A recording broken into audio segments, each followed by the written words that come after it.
hoje? Vamos lá. Bom dia! Bom dia! Muito bom, muito bom. A diretora de imagem está pedindo para eu voltar para a tela.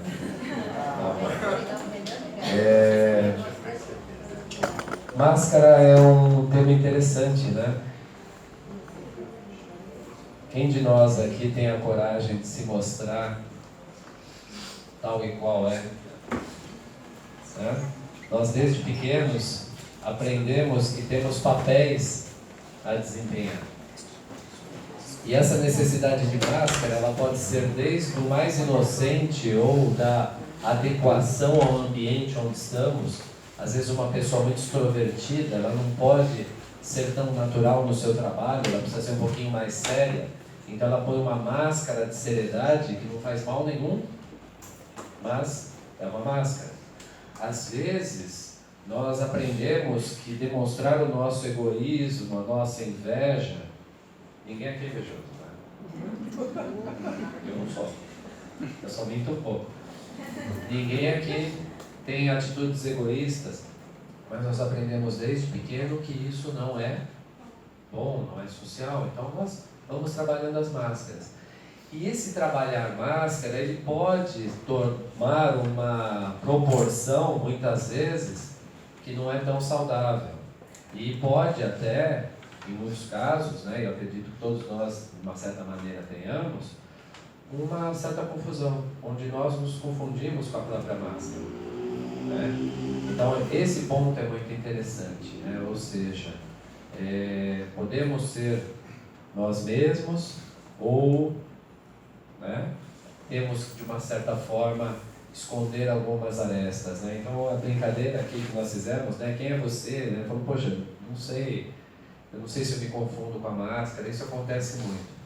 E para falar de carnaval é interessante, né? Porque existe a máscara de carnaval, mas também existe essa comparação com o que nós estamos falando agora, né? Que é como a máscara, ou como o anonimato, ou como estar oculto possibilita ou facilita certas facetas, né?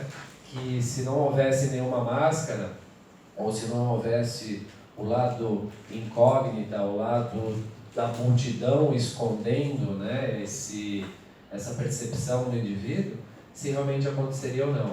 Nós colocamos aqui a figura do Máscara, né, bem óbvio, né, o exemplo, mas é interessante, né, porque ele mesmo, não sei se todos aqui assistiram o filme, mas ele era uma pessoa super pacata, uma pessoa que até perdia oportunidades, né, devido à sua timidez, e quando ele coloca a máscara, ele se transforma, dá um shift, né, que a gente falou, né, dá um clique onde ele se transforma, ele fica mais ousado, ele fica mais eficiente, mais efetivo na busca dos seus objetivos, porém ele fica cruel, ele fica extremamente maquiavélico. Então são esses pontos que a gente vai querer discutir aqui. Isso aqui é só uma introdução para a gente pontuar os temas que vão vir aí na sequência. Vamos falar de carnaval. Muito bom. Então a gente estava brincando, porque hoje é aniversário do criador, né, dos Simpsons, né, ele está fazendo aniversário, e a gente está colocando aqui o Homer Simpson como um exemplo do cidadão mais normal, ingênuo, de uma certa forma tolo, né, e que sempre nos episódios ele acaba sendo manipulado por alguma coisa, né, ou pela fome, ou pela ganância, né, ou pela preguiça. E é isso que a gente quer discutir aqui, ou seja, como é que a gente se deixa levar por situações, né? É claro que tem tudo a ver com o carnaval, né? Por isso que ele está aqui com uma fantasia que foi usada pela Suzana Vieira, verdade. Mas vamos seguir, por favor. Gente, qual é a ideia aqui, tá? Então a gente está brincando aqui, carnaval, pode isso, Arnaldo, né? Inclusive essa máscara aqui parece um pouco o Galvão Bueno, né? Qual é a ideia aqui? Tá? Primeiro, ninguém é contra a diversão, ninguém é contra o carnaval, ninguém é contra a alegria, ninguém é contra a festa. Tá? Esse é um ponto importante. Tá bom? O que a gente quer é que seja refletida a implicação de festas, de eventos como o Carnaval, onde existe uma tendência para o abuso, onde existe toda uma aura, toda uma psicosfera, não percam slides mais para frente, César vai explicar, que se não for bem trabalhada, ela pode prejudicar e muito, tá, o indivíduo, tá bom? Então, implicações do Carnaval, diferença de alegria e euforia, ou seja, qual é o limite, qual é a sintonia, tá bom? Divertir-se versus extravasar, né? Te vê na escolinha, às vezes a professora chega e fala bom dia, e todos os alunos falam bom dia, no meio tem um que está falando um monte de palavrão, um monte de coisa, até uma piada isso, né? Então, divertir e extravasar, né? Vamos lá, limite. E como se divertir sem comprometer-se? Ou seja, o que a gente está falando, a festa não é o problema é como você se deixa influenciar, como você dosa isso. É que nem comida, né? É que nem bebida. Puxa vida, espírita pode tomar uma taça de vinho? Pode. O que não pode é abusar. O que não pode é deixar que isso sirva de instrumento para entidades que se alimentam de vício, que se alimentam de sensações mais mundanas. Isso é muito importante. E último ponto, o ambiente e a intenção também, tá? Ou seja, existem ambientes que naturalmente a gente sabe, né, que não são ambientes tão bons, né? E intenções também por trás de certas pessoas, de certas aglomerações, de certas atividades, até mídia, tudo que vocês vão ver. Essa aula está bem recheada, tá bom? Então eu passo para o César agora, que fez uma pesquisa maravilhosa sobre as origens do Carnaval, para dar um pouquinho de contexto para a gente, tá bom? Bom, então continuando nessa linha que a gente está falando, que o Espiritismo ele não proíbe nada, mas ele tudo espera de nós. E quando a gente vai mostrar os exemplos daqui em diante, mostrando os exemplos dos espíritos superiores. Quais são as consequências dos nossos atos? Quais são os meios pelos quais iremos desenvolver a nossa força moral?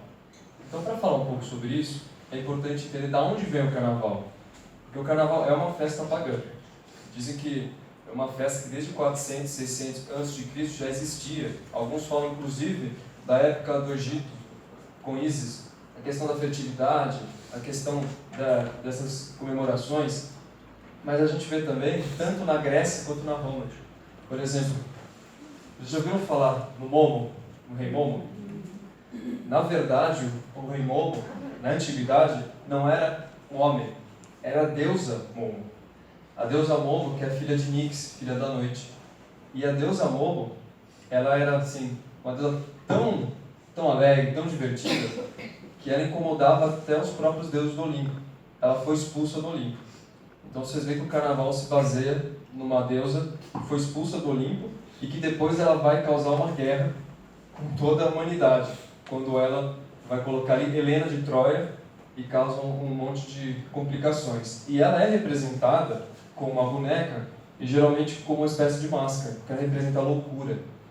E muitos se utilizaram dessa figura dela porque ela permite que as pessoas sejam aquilo que elas gostariam de ser. A loucura tem um pouco disso. O que você é quando ninguém vê? É aquela coisa, dance como se ninguém pudesse te ver. Se a gente está sozinho, a gente dança de um jeito, né? E se está com todo mundo olhando? Você vai ficar super sério e tal. Né? Então, e se ninguém pudesse te ver? Quem você seria? Aí coloca uma máscara. Quem eu sou? Estou com uma máscara, ninguém sabe quem eu sou. Então, não vou ter reprovação social. E aí, vai além. E se eu estou com uma máscara e estou num aglomerado de pessoas? Eu posso ser quem eu quiser. Né? Mas aí, grande questão. O Espiritismo fala da nossa autorresponsabilidade. E aí a gente vê isso na Grécia. A gente vê isso com Dionísio, a gente vê isso com Saturno, Saturnálias, questão também da colheita, questão mais voltada a essa parte da fertilidade e que acabava escapando para desvios sexuais. Na Idade Média, nós tínhamos a questão que era lícito enlouquecer uma vez por ano. Porque o carnaval, ele antecede o quê? Quarta-feira de cinzas, né? E depois da quarta-feira de cinzas, o quê? Quaresma.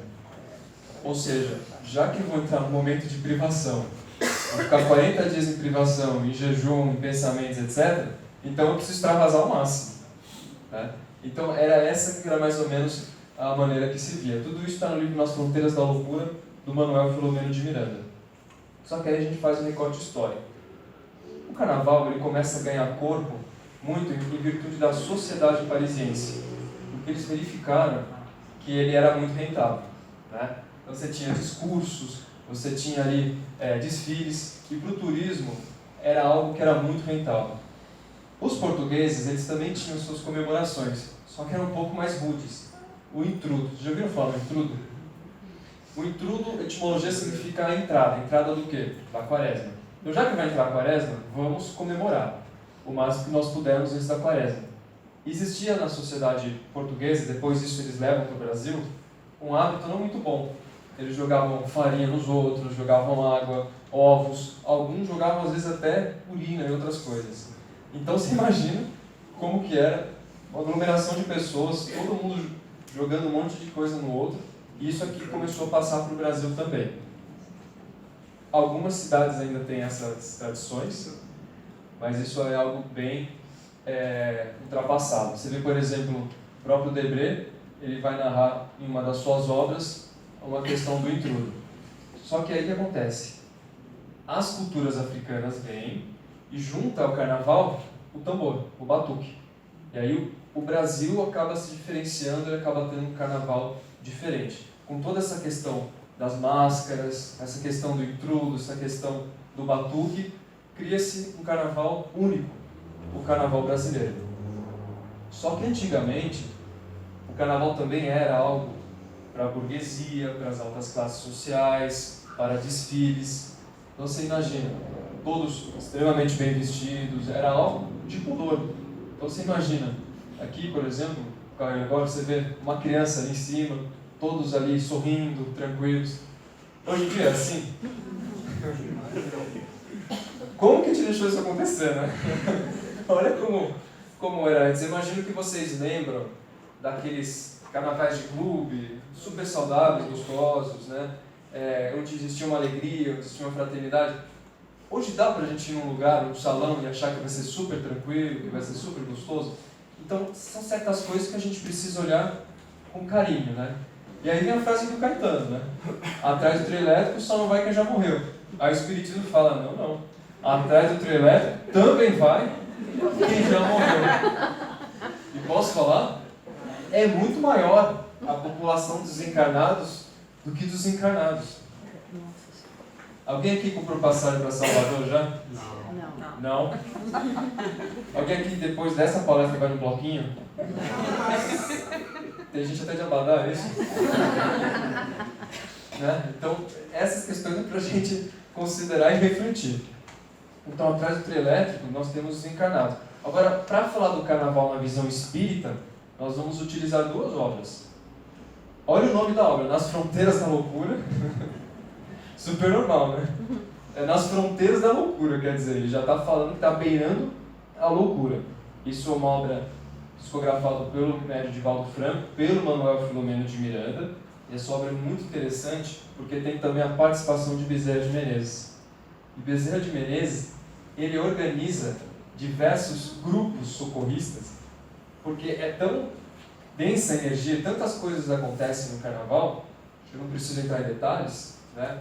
É época que precisa de mais bancos de sangue, de desencarnes, abortos e tudo mais, que o plano espiritual ele vai organizar uma série de colônias, uma série de grupos para os tratamentos. Então, exatamente esse livro se passa em 1982, no Rio de Janeiro, no Carnaval. Então, é uma época em que tem várias coisas que acontecem. Quem quiser ler esse livro, tem tentativas de suicídio, tentativas de uma série de questões em virtude dessa psicosfera que eu vou falar adiante. E o outro livro que a gente vai usar também hoje é Entre os Dois Mundos, também conta essa questão de socorro espiritual e vai ter trecho sobre o carnaval. Até aqui tudo bem? Vamos começar a mostrar um pouco a visão espírita? Estão preparados? Só um detalhe, né? Vocês estão vendo essa máscara aqui? É uma máscara veneziana, né? As máscaras, dizem, né, o Bezerra de Menezes, Manuel Filomeno de Miranda, sabem que elas eram baseadas? Naqueles médicos que faziam as Também, peste bubônica, era exatamente esse tipo de máscara. na época da peste, Isso. que eles utilizavam esse tipo de Uma roupa de toda. máscara, colocavam orégano na ponta, porque achavam exatamente. Mas além disso, nas formas, na deformação perispiritual, né, dos encarnados. Então, existia ali uma deformação dos encarnados que baseavam as máscaras. Então vocês verificam que o carnaval não acontece só aqui não, tá? Olha a referência. O carnaval acontece do outro lado. O Divaldo Franca narra, e depois do carnaval, depois de acabar, depois do bloquinho, tudo, quando ele sai do corpo, foi permitido ele ir numa dessas festas, e foi muito preparado para isso, eis que ele encontra, sabe quem? Liderando o bloquinho? Marquês de Sade, liderando o bloquinho, e aí, em cima dos carros alegóricos do outro lado, ele encontrou pessoas conhecidas, que estavam dormindo e foram para lá porque estavam naquela vibração. Então, o carnaval acontece dos dois lados. E é isso que a gente tem que ter em mente que o Espiritismo vai dizer. Muito bem. Bezerra de Menezes fala, qual é o significado da palavra carnaval? Carne vales. Significa? A carne nada vale. Se a carne nada vale, por que eu vou me preocupar? Né? Então é aquela questão do extravasar, dos sentidos. Né? Ele vai falar de descarregar as tensões e recalques. Pessoas recalcadas. Né? E depois, quando chega esse momento de colocar a máscara e a multidão, elas podem ser aquilo que elas gostariam. Por isso que a gente tem que entender a questão do orar e vigiar. E se vocês estão aqui, eu não ia falar isso em cima do carro alegórico que eu estou falando agora, né? Vocês estão aqui porque vocês têm o conhecimento, vocês têm a consciência de que existe uma necessidade de equilíbrio. Então vocês estão buscando informações em relação ao carnaval do ponto de vista espiritual. E aí, continuando isso, Manuel Filomeno de Miranda vai dizer: festa dos corpos, dos sentidos físicos, as criaturas esquecem-se dos escrúpulos, do pudor, confundindo-se numa linha comum de alienação. Alienação, aí coloca esse quadrinho. Não se preocupe, quarta-feira que vem eu tiro você daí. É o juízo. Esses quadrinhos é tudo invenção do Sérgio, então ele vai ficar com esses quadrinhos. Coisa dele. Então a gente pega, deixa o juízo no armário. Mas e aí? Não tem uma hora que o juízo cobra? Tem uma hora que vai ter que abrir o armário, né? E a consciência, como que fica nessa história? E essa que é a questão, alienação. Alienação significa o quê? Alienação, outro. Você estar em outro lugar.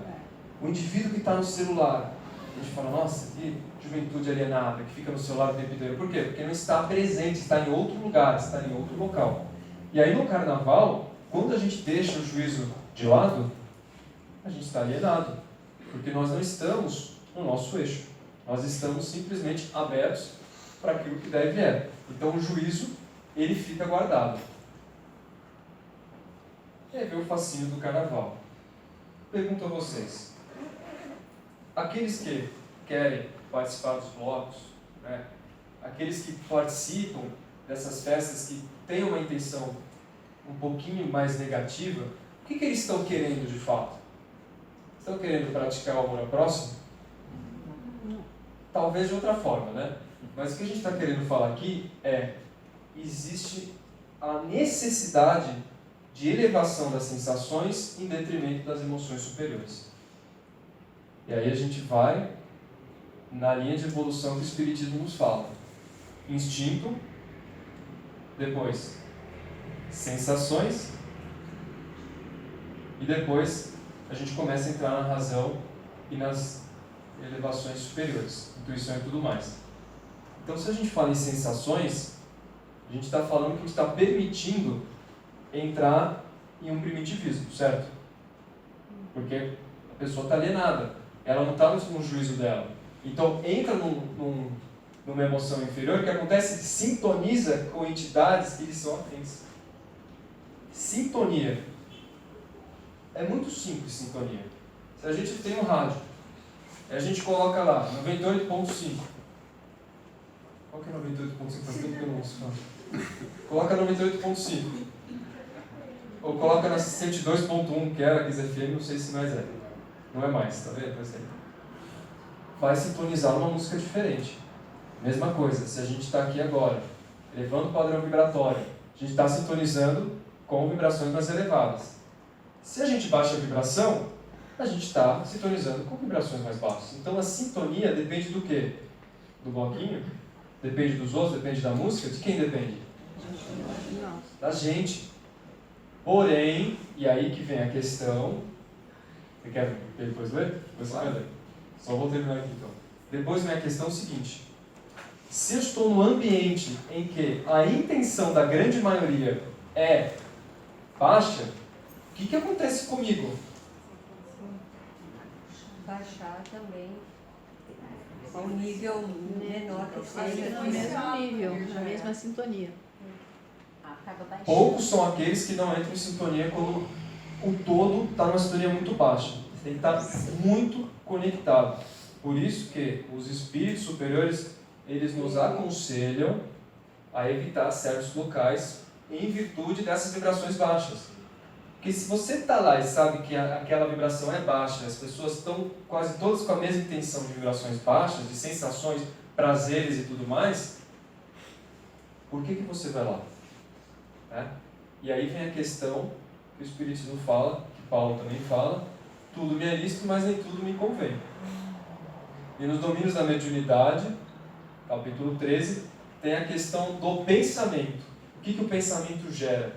Para entender a questão de sintonia. Então a gente vai ler 2 parágrafos para vocês entenderem o que o pensamento pode gerar. Capítulo 13. Tá. Imaginar é criar. E toda criação tem vida e movimento, ainda que ligeiros, impondo responsabilidade à consciência que a manifesta. E como a vida e o movimento se vinculam aos princípios da permuta, é indispensável analisar o que damos, a fim de ajuizar quanto àquilo que devamos receber. Quem apenas mentaliza angústia e crime, miséria e perturbação, poderá refletir no espelho da própria alma outras imagens que não sejam as de desarmonia e de sofrimento?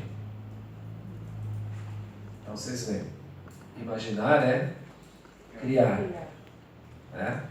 E gente, se expor ao ambiente que não é propício é dar sopa para o azar. É a mesma coisa que você falar, eu sou espírita, eu sou imune. Não. Nós espíritas, nós abrimos janelas de percepção, janelas de sintonia, tanto para o lado bom, como infelizmente também, se nós não vigiarmos, para o lado ruim. Ser espírita não é ser a prova de bala, não é ser blindado. Nós precisamos vigiar ainda mais do que as pessoas que ainda não estão trabalhando esse lado. É a mesma coisa que você falar, eu sou um ótimo motorista, então eu posso andar a 200 km por hora o tempo inteiro. Você pode até ser um bom motorista, mas se você está dando sopa para o azar e o imponderável acontece. Ele acontece tanto na parte física, tanto na parte espiritual. Então é muito importante isso. Não dar sopa para o azar. Então, com isso em mente, quando a gente fala desse livro, psicografado pelo Emmanuel, pelo Chico Xavier, a gente começa a falar sobre psicosfera. Então eu tentei trazer para vocês o que seria uma apresentação visual disso, ainda que é algo mais fictício, mas para que pudesse haver a compreensão. Imagine um ser humano encarnado que possui os seus centros vitais, certo? Nós temos as vibrações dos nossos pensamentos e sentimentos.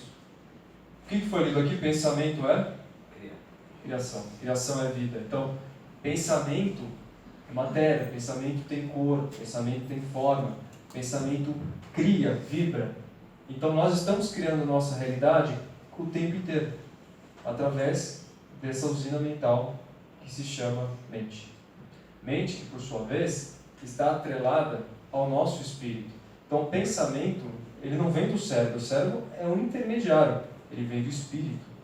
E, nesse sentido, quando nós elevamos os nossos pensamentos, a gente fala que a gente eleva o padrão vibratório. Por quê? O pensamento vibra, o sentimento vibra e tudo mais. Quando a gente verifica, por exemplo, a imagem dos santos, a gente vê, por exemplo, Jesus, existe o quê? A aura, um halo em volta. O que significa isso? É justamente esse em volta dele, né, esse halo, que é fruto de todas as vibrações. Então, o que vocês estão olhando aqui? Ela está sendo protegida ou não? Verifica-se aqui. Ela está elevada vibratoriamente. Verifica-se a diferença de cor, certo? Aqui você tem seres que estão tentando influenciá-la com pensamentos negativos, com tipos de sentimentos negativos, que na doutrina espírita complementar, o próprio Manuel Filomeno de Miranda chama isso de vibriões, que são como se fossem formas de pensamento que vão sintonizando, entrando em nós. Só que ela está protegida, tanto é que você verifica que ela não está sendo atingida. Por quê? Porque ela está conectada, porque ela está elevada. André Luiz dá o nome disso também como psicosfera. Kardec não vai falar diretamente sobre psicosfera, mas ele vai falar da questão da vibração de cada um. Ele vai falar do halo energético e tudo mais. Inclusive, ele vai fazer uma alegoria disso em relação ao caracol. O caracol, o caramujo, ele tem o quê? Ele tem a proteção dele, mas ele tem aquela casca, né? A casa dele que ele leva. E ele diz isso como se fosse o nosso corpo e o nosso corpo espiritual. Que isso é junto. Quando o caracol anda, ele deixa um rastro. E esse é o rastro que a gente deixa através dos pensamentos e dos sentimentos. Então a gente está falando de uma psicosfera que uma pessoa tem, não estou falando de uma. Só que será que uma nação, uma família, não tem uma psicosfera? Consegue entender aonde a gente está chegando? Se nós aqui estamos todos unidos, a psicosfera não fica diferente? Quem entra no CRE? É diferente entrar no CRE? Se alguém falar que não é, a gente conversa ali, né? Fazer uma orientação espiritual, né? É muito diferente. Por quê? Vibração mental. Quem está aqui no CRE tem as mesmas intenções que quem está no Tatu Bola? Então tudo isso leva a gente a entender a grande diferença. E por que será que a gente entra em certas casas de amigos, de família, e se sente tão bem? O que será, né?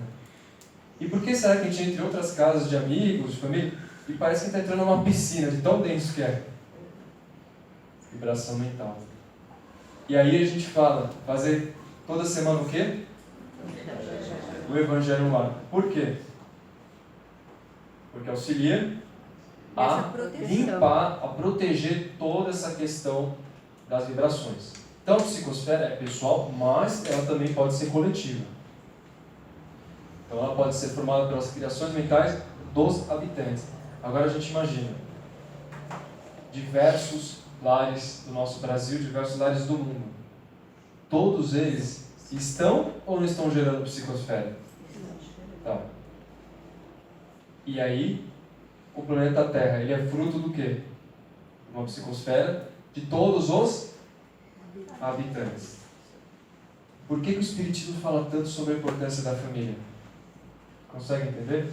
A importância do lar, a importância da educação, a importância de educar almas. Imagina se tudo isso aqui começa a mudar, se a gente começa a elevar. O que acontece com a Terra?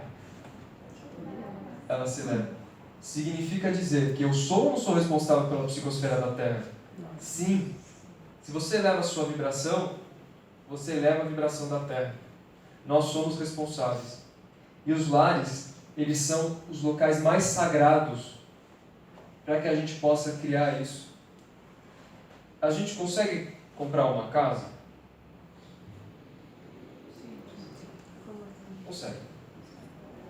E um lar?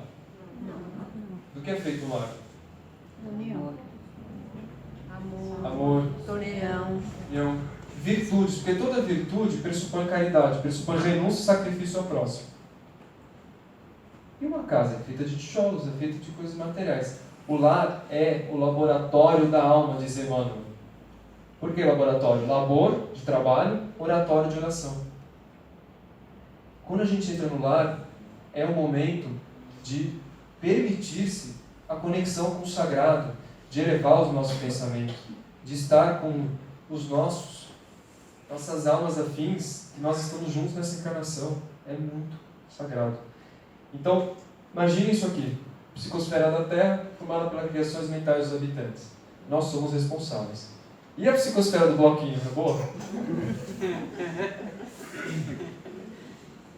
E aí a gente começa a entender que o Espiritismo não proíbe nada, ele esclarece.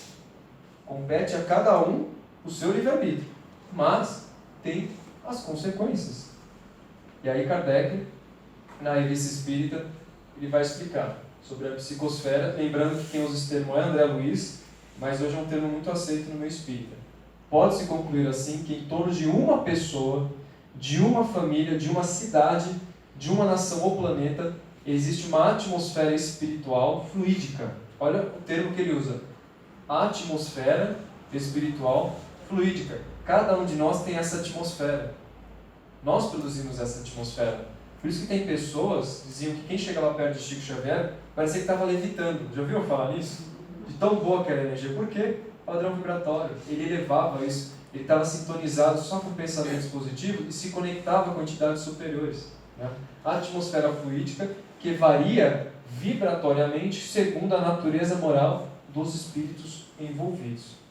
Então aí, a reflexão que eu faço a cada um é: qual tem sido, como está hoje, a média do meu padrão vibratório? De pegar essa semana. A gente até colocou a mão aqui na testa, né? Com pesado. Mas se a gente pegar essa semana, porque isso é importante, a gente pode refletir sobre isso e mudar. Qual foi a média do meu padrão vibratório? Como alterar isso? Pensamentos e sentimentos. Lembrando que nós nos conectamos e nos sintonizamos de acordo com a afinidade. Afinidade. E nas fronteiras da loucura, o Manuel Filomeno de Miranda, ele vai falar sobre o carnaval. Então imaginem vocês, a grande concentração mental de milhões de pessoas, dizem que em Salvador, por exemplo, são 2 milhões de pessoas na rua, é quase mais do que a população de Salvador, porque imagina os encarnados, na fúria carnavalesca. Olha a palavra que ele usa, fúria. Fúria é o quê, gente? É guerra, né? Fúria é guerra, vamos para a guerra, certo?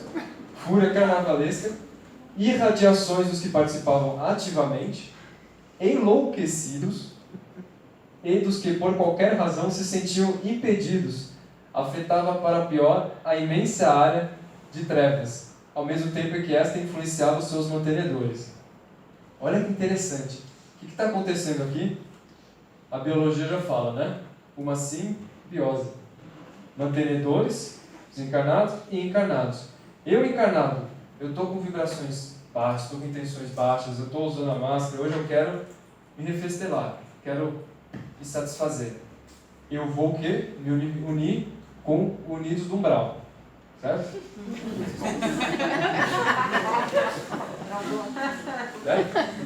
A gente é unidos do quê? A gente se une com os unidos do umbral. Tá bom? O que vai acontecer? O que já era algo presente vai se elevar à 10ª potência. E aí, não por coincidência, de repente eu conheço um outro bloco que também quer isso. E de repente, a fúria carnavalesca. Todos estão felizes, todos estão super elevados para fazer aquilo que eles gostariam de fazer. Divaldo Franco fala, inclusive, que no carnaval existem psicopatas que colocam máscaras para dar vazão a seus instintos mais baixos. Então, de fato, é o momento para que a gente possa observar o ambiente e o local que nós estamos. Que é o ambiente principal dentro de nós. Tanto é que os espíritos superiores falam que quando eles vão visitar essas zonas, diga-se de passagem, São Paulo, Rio de Janeiro, na época do carnaval, eles falam que o ar fica irrespirável. É isso que eles falam. O ar fica irrespirável. Eles têm que fazer todo um trabalho de tão densa que é a vibração que fica nesse momento. Mas continuando a questão da indo para a psicosfera, a gente entra também no ponto da influência da televisão. A televisão influencia? Muito. Redes sociais influenciam? Influencia aqueles que estão vigilantes. Porque se a gente está vigilante, se a gente sabe o que a gente quer, o conteúdo que gostaríamos de acessar, nós não somos influenciados. E é tão sério isso que o próprio Manuel Filomeno de Viana vai falar sobre a influência da televisão. Então ele vai falar que o advento da televisão trouxe para a intimidade doméstica altas cargas de informações que nem sempre podem ser digeridas com facilidade. E ele fala, tudo bem, você viu a televisão, quando você desligou a televisão, será que é só isso? Pronto. Não, você vai dormir, não vai? O que vai acontecer quando você dorme? Você vai ter o que chamamos de emancipação, alguns chamam de desdobramento.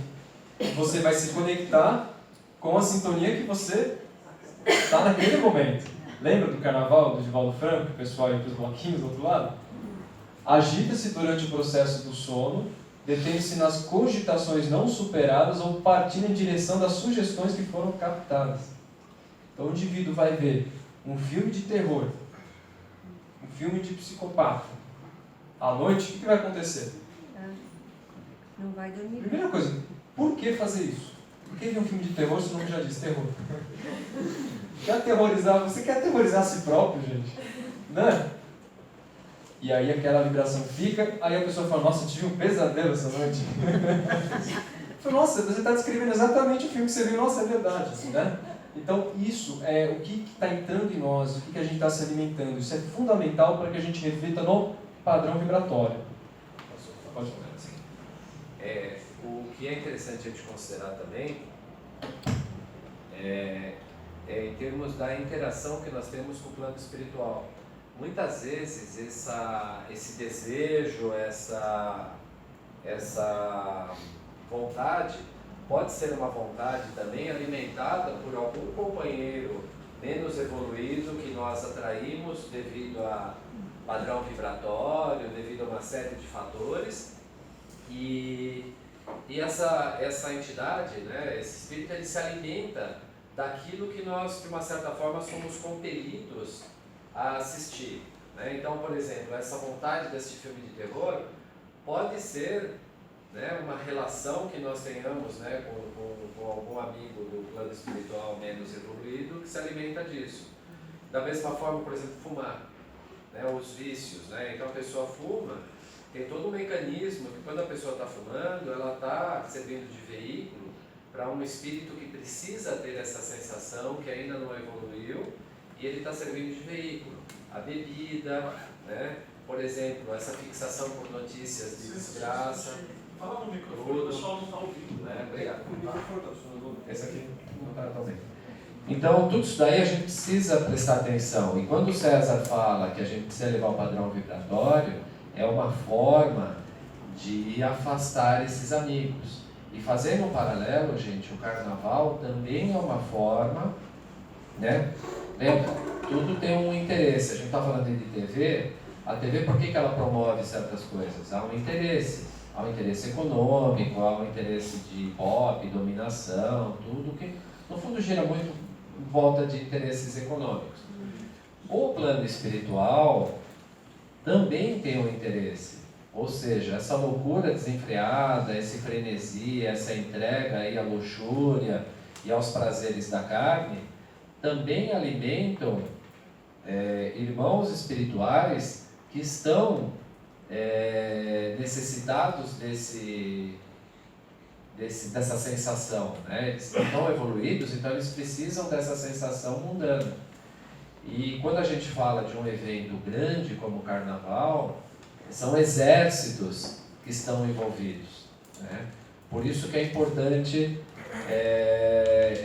o tema dessa aula é importante, né? Porque é muita propaganda, é muito incentivo para justamente o encarnado cair nessa tentação. Você vê que o termo que ele usou, um veículo. Veículos que levam informação, informação que leva a pensamentos, pensamentos que levam a criações. E aí, a realidade que a gente vivencia. Aqui uma tirinha brincadeira, né? Fala assim, aqui no inferno a gente compõe as musiquinhas que tocam no serviço de atendimento ao consumidor dos bancos. As composições mais idiotas nós mandamos para a Bahia na época do carnaval. E as mais irritantes são reaproveitadas nas novelas, que nós mesmos escrevemos. Eu sabia. Brincadeira à parte, o que a gente está querendo dizer é, os veículos que foi comentado pelo Sérgio, muitas vezes são frutos dessas ligações com mentes inferiores, que mais querem nos afastar dos propósitos edificantes. Então, muito da sétima arte do cinema, muito das novelas, muito das séries, pode ter essa função de mais nos afastarmos desse padrão vibratório elevado. Isso que a gente tem que observar. Porque o Cristo dizia, seja o seu dizer sim, sim e não, não. Por isso que a gente fala, é muito importante autoconhecimento, orai e vigiai a todo momento. E aí entra no ponto também que o Sérgio antecipou, infestação espiritual. O que vocês estão vendo aqui? Cegos, né? Pessoas que não querem ver. Pessoas que não querem ver. Pode ser que elas enxergam, mas elas querem ficar vendadas. E elas não estão muito parecidas? Dizem que no momento do carnaval, as intenções são tão parecidas de um lado do outro que eles ficam quase que difícil você diferenciar encarnado de desencarnado, né? E aqui ele vai falar, em face dos desconcertos emocionais, então de novo, vem da questão moral, vem da questão dos sentimentos, que os exageros festivos produzem nas criaturas menos cautelosas, prudência e comedimento, há uma verdadeira infestação espiritual. Olha o termo que ele usa. Infestação. Imagina um monte de gafanhoto, uma plantação, praga. Infestação. Perturbadora da sociedade 10, quando legiões de espíritos infelizes, ociosos e perversos são atraídas e sincronizam com as mentes desarvoradas. Primeiro ponto que eu queria falar. Eles estão lá porque eles apenas querem estar? Tem uma condição qualquer? Atraídas. Se as pessoas estivessem vibrando elevado, com outro tipo de sentimentos, eles iam ser atraídos? Não. Não tem afinidade. E esse é o principal ponto. É a questão da atração. E que as mentes do quê? Não é um termo que a gente ouve muito, né? Desarvorado. Mas vamos pensar no termo. Sem árvores. Sem árvores, sem raízes, sem sustentação. O primeiro vento que vem, derruba. Não está enraizado. Então, se a gente está enraizado e tem consciência, a gente pode não ser atingido. Mas se a gente está num ambiente de legiões, é muito difícil a questão da contaminação. E aí, tem a arte do Sérgio. Você sabe onde é isso aqui? No umbral. Quem foi aqui me fala. Esse é o Woodstock 1994. Foi até engraçado, quando nós estávamos separando o material, eu falei, César, tenho aqui um legal de Woodstock. Tá falando, pô, mas rock é uma música legal, né? Aí eu falei, aí está o ponto. Você vê como é interessante, né? Ou seja, não podemos ser excludentes, né? Inclusão na análise também é importante. Ou seja, existe exagero em todos os pontos. Né? A gente fala exagero no carnaval, mas existe exagero no rock and roll. Existe exagero na comida, né? Você lembra que a gente brincou aqui uma outra aula? Falou, não, o chocolate está fora disso e tal, fica sossegado. Mas chocolate também, por melhor que seja, né? A gente adora. Mas se você exagerar, né? Você vai estar atraindo certos espíritos, como a gente falou, que se alimentam desses exageros, dessas sensações. Um ponto importante aqui é a lama. Vocês viram que as caras, as faces anteriores, eles eram parecidos, né? Por quê? Porque essa lama que os cobre os deixa parecidos, né? Então, a gente fala justamente isso, né? Ou seja, entrar na lama, infestar-se, sujar-se, né? Esse é um ponto importante. A gente está numa situação onde você acaba perdendo a sua individualidade e perdendo o juízo.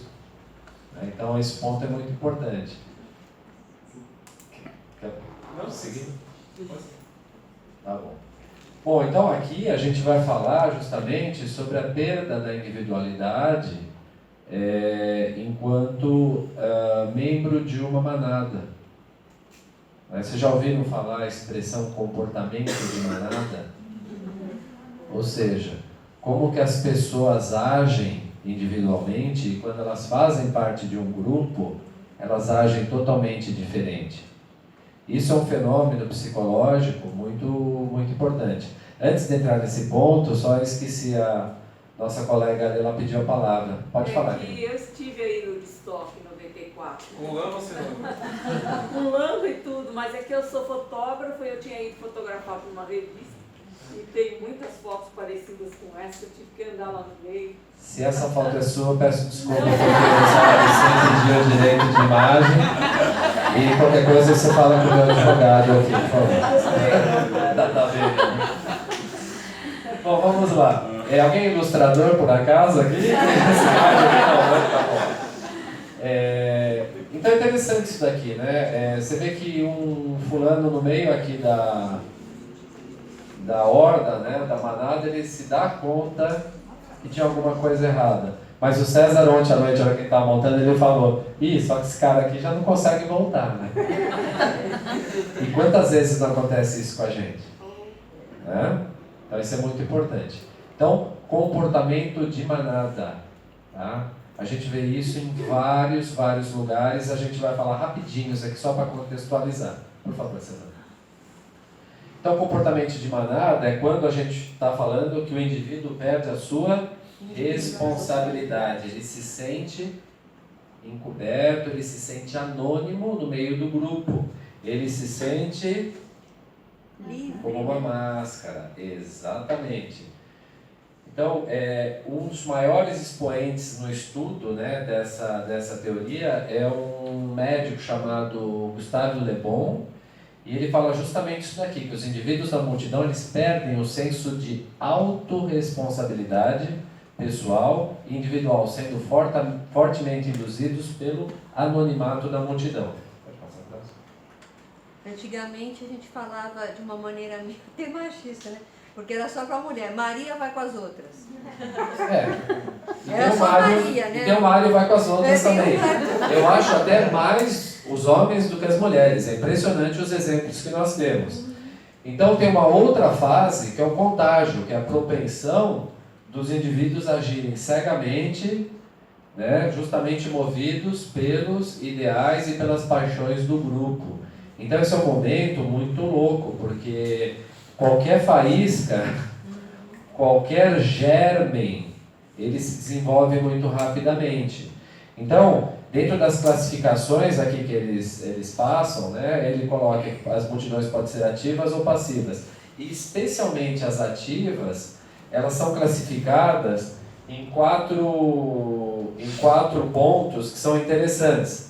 Por exemplo, ele fala das multidões agressivas, que justamente esse pessoal que se junta para fazer o cyberbullying, ou para fazer, que também é uma multidão, né, embora seja digital. Do futebol, né?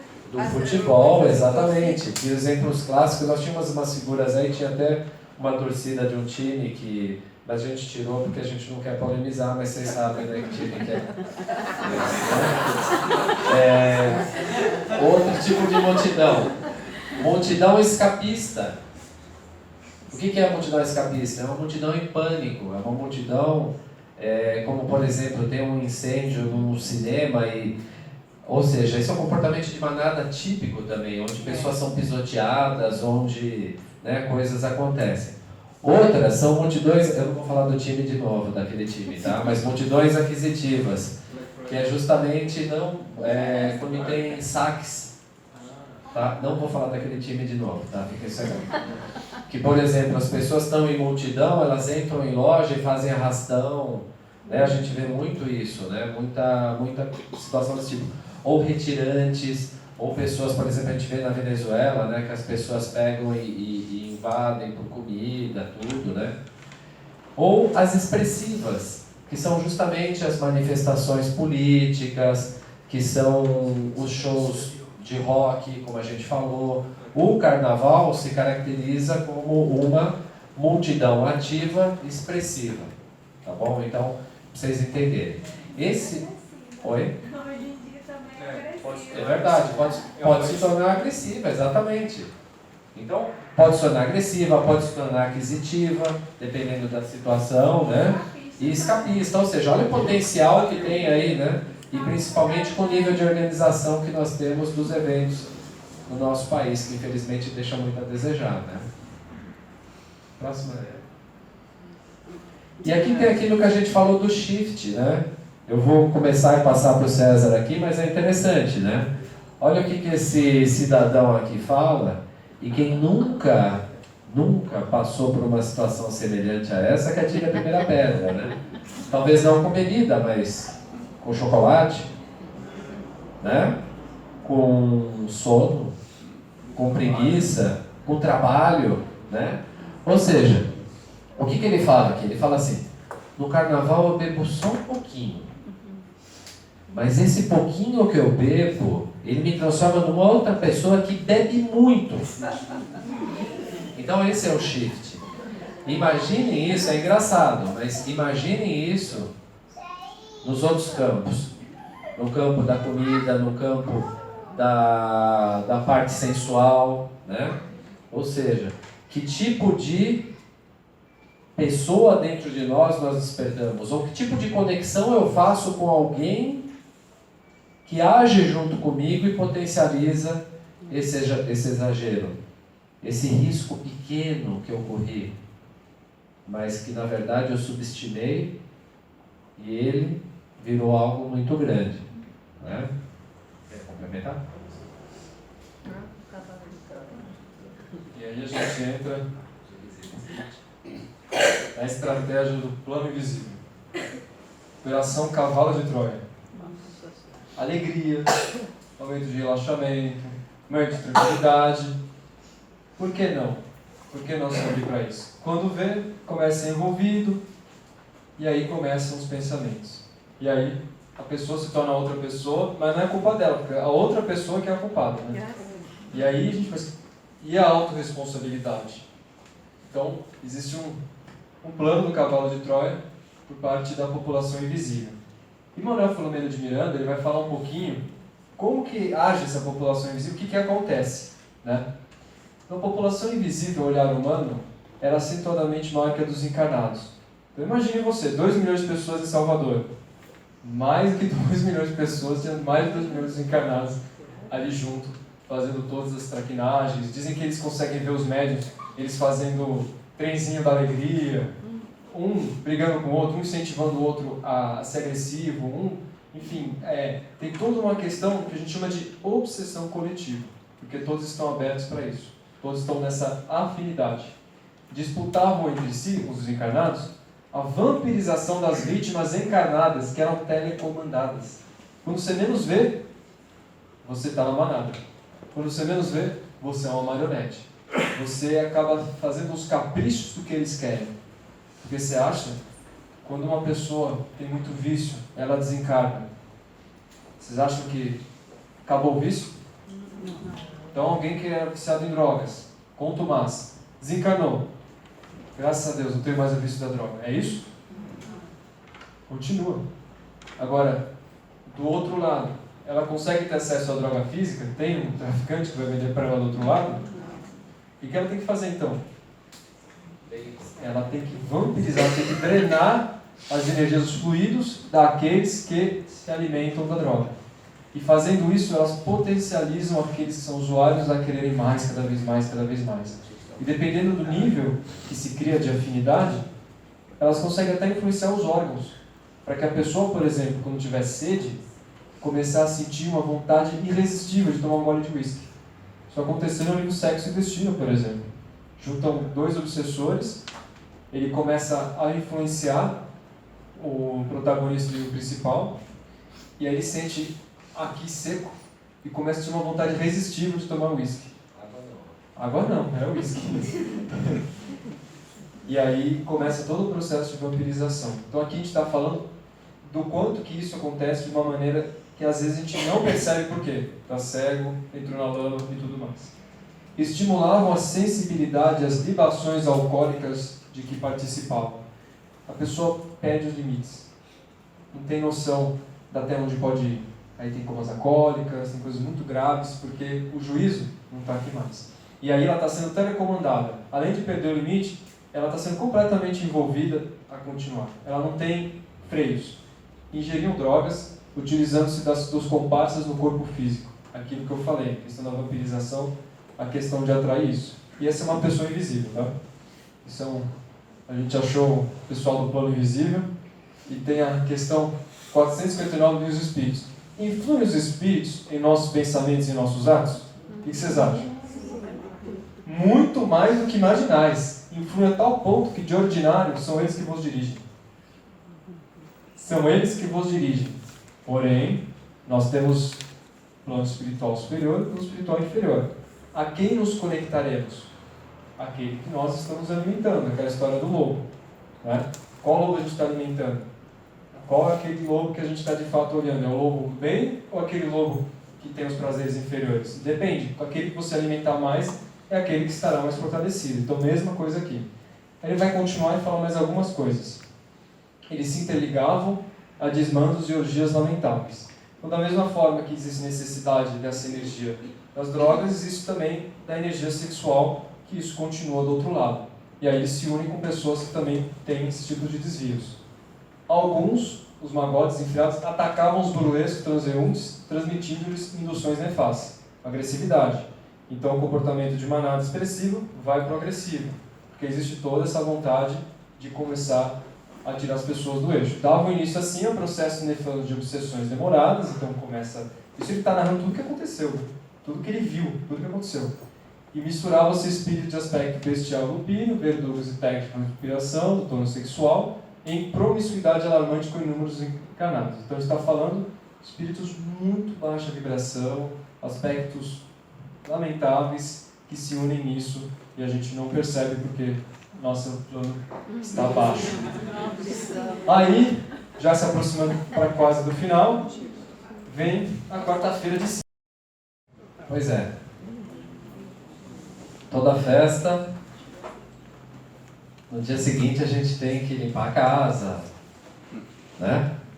Lavar os pratos, jogar o lixo fora, né?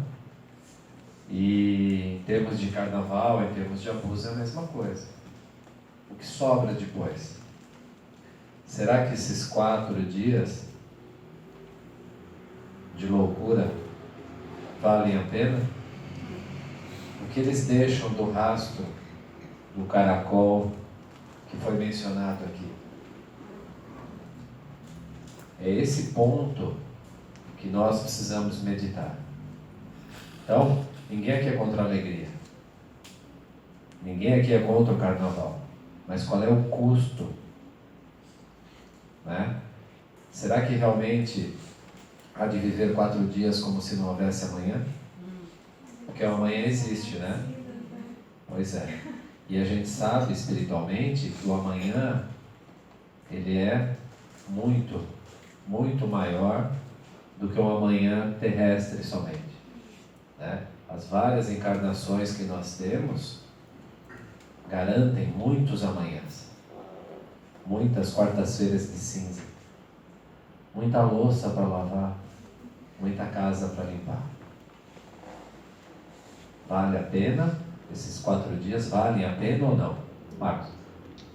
Hoje não são só 4 dias, esse vigiar, 30 dias, tornaram-se 40 dias ou 60 dias. Ele começa praticamente um mês antes, também sem ter. Essa semana mesmo já tem aqui bons de bloco aí previsto para sair. É verdade. Né? Então, quando a gente imagina que na quarta-feira de cinza agora eu vou arrumar a casa, a tendência hoje não estão arrumando não, estão acumulando mais um pouco de lixo, sabe-se lá quando é que vou tentar arrumar e ficar mais. E aí o lixo acumula, né? É verdade. E a gente brinca, quando tem festas de fim de ano, a gente fala assim, não se preocupa com o que você comeu entre o Natal e o Ano Novo, né? Você tem que se preocupar com o que você come entre o Ano Novo e o Natal. Não é assim? Em termos de... Verdade, em termos de exceção, em termos de regra. Tá. A gente está falando aqui que mesmo a exceção, ela não justifica a loucura. E se essa loucura da nossa vida está virando regra? Como falou o nosso amigo. A gente está vivendo inconsequentemente, como se não houvesse amanhã? Ah, sextou. Não é assim? Ah, quintou. Pô, daqui a pouco segundou. Né? Então não vale a pena, né? Então volta à realidade. O que fala Emmanuel? Tá? Emmanuel fala, passada a onda da embriaguez dos sentidos, os rescaldos da festa se apresentarão nos corpos cansados, nas mentes intoxicadas ou intoxicadas, nas emoções desgovernadas, e os indivíduos despertarão com imensa dificuldade para adaptar-se à vida normal, necessitando progredir, a busca, prosseguir, obrigado, para ver se vocês estão prestando atenção, prosseguir a busca das mesmas sensações viciantes. Olha que interessante, né? Que é o mecanismo da droga, né? Ou seja, a pessoa tem aquele, né? E ela precisa de mais, de mais. Por quê? Porque ela está buscando a felicidade em algo que é efêmero. Ela está buscando a felicidade em algo que não é correto, né? Outro ponto importante aqui é o empenho que a gente tem para a festa é o mesmo que a gente tem para trabalhar. A gente não se surpreende às vezes. A gente vê o cara, pô, meu, que carnaval, vamos pular, vamos não sei o que e tal. Tem certeza que na quinta-feira, depois da quarta-feira de cinza, essa pessoa não vai trabalhar. Ah, não estou cansado, não tem problema nas costas. Você vê no carnaval, ele está levando uma moça de 80 quilos, né, nas costas e está lá feliz. E na hora de trabalhar, nada. Espiritualmente, a gente faz isso? Né? Para os prazeres, para, como é que a gente fala? Satisfação imediata. Quantas vezes a gente não troca o amanhã pelo hoje? Como é que vai ser a sua quarta-feira de cinzas? Quando você for prestar conta dos talentos. Lembra da aula da semana passada? Como é que você está usando os seus talentos? Né? As mensagens, então? Passar aqui para o César. Pessoal do passe, se quiser. Então, para a gente finalizar, a gente fala um pouco da visão espírita, das consequências, o que acontece nos bastidores, a quarta-feira de cinzas. Agora é o momento de entender o que o Emmanuel, André Luiz, esses espíritos mais esclarecidos, têm a nos dizer sobre o carnaval, para que a gente saia daqui hoje com uma reflexão natural. Cada um é responsável pelo seu destino, cada um é responsável pelas consequências, mas a nossa tarefa como espírita é esclarecer. Por isso que quando a gente fala da fé espírita, é a fé exatamente, a razão. A gente está falando dessa fé que busca a razão, da mesma forma em tudo que está em volta da nossa transformação moral. Então Emmanuel vai dizer que nenhum espírito equilibrado, em face do bom senso, deve presidir a existência das criaturas, pode fazer apologia da loucura generalizada que adormece as consciências nas festas carnavalescas. Ou seja, se ele é um espírito equilibrado, ele não vai se envolver nessa loucura. Basicamente é isso que ele está querendo dizer. Ele vai dizer também que nesses momentos, assim como a gente falou da lama, que quando você entra na lama, tem toda aquela questão que começa as pessoas a ficarem parecidas, as vendas, etc. Há nesses momentos de disciplina sentimental o largo acesso das forças da treva nos corações. Mas por quê? Indisciplina sentimental. Por isso, orar e vigiar. E às vezes toda uma existência não basta para realizar os reparos precisos de uma hora de insânia e de esquecimento do dever. Vários casos, questões que as pessoas jamais teriam tomado aquela atitude se estivessem sãs. a questão de alguém dirigir em alta velocidade. Eu perdi 3 amigos no carnaval, há 3 carnavais passados, que desencarnaram por causa do acidente, por uma questão de estar embriagados no volante. Coisas como essas que são imprudência. E que se a pessoa tivesse no seu juízo, isso não teria acontecido. Então, acontece muito isso. O Emmanuel está falando algo que as colônias espirituais, todos os socorristas, eles ficam de plantão o tempo inteiro para tentar auxiliar nesse momento. Então, a importância da gente não esquecer do nosso dever. Que dever é esse? A transformação moral, da gente buscar fazer o bem, da gente buscar os meios necessários de elevação do padrão vibratório. E Emmanuel fala, ao invés dessas festas, de investir nisso, não seria muito melhor a gente pregar essas verbas para uma assistência social, por necessidade de um pão e de um carinho? A gente não vê exemplos de prefeitos que se recusam a investir as verbas no carnaval e criam novos hospitais, novos leitos. E não seria isso que seria o ideal? Buscar formas de transformação e da caridade? E a gente pensa em nós. Esse momento do carnaval, ele não é um momento necessário de repouso de todos nós? É a lei do trabalho, está no Livro dos Espíritos. A lei do trabalho tem a questão do repouso, todos nós devemos repousar.